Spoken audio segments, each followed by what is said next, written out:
Assalamu alaikum dostlar. Мен атым Өлбөсов Айтбай. Мен сіздерге бүгін таныштыра тұрған оқу жай. Ова тил үйрөнүүчү центр десе болот. Филиппиндин экинчи борбор шаары болгон Себу шаарында CPILC деген тил үйрөтүүчү борбор. Бул жерде англис тили гана үйрөнөсүз. Башка окуу тил үйрөтүүчү борборлорго айырмасы бул жерде жатып, тамак ашы ушул жерден, жатканасы өзүндө. Ошондой окуу жай. Мындайча айтканда жалаң бир гана тил үйрөнүүгө басым жасалат. Ошондой эле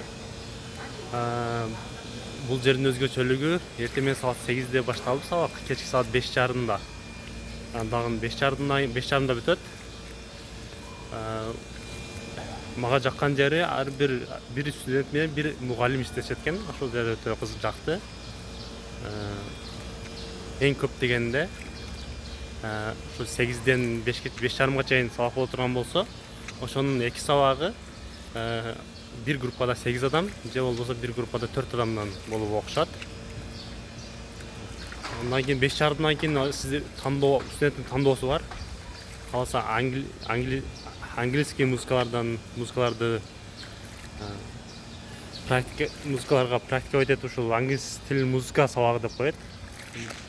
Жана кино көрүү сабагы. Кинону көрүп, ошол жерде сөздөрдү баягы немелер түшүнүшкө аракет кылып, бир мугалим өзүнчө неме кылышат. Эгер кызыккандар болсо, мен сөзүмө түшүндүңүздөрбү, түшүндүрө алдымбы? Эгер суроо боло турган болсо, кайрылсаңыздар, жооп беришке аракет кылабыз.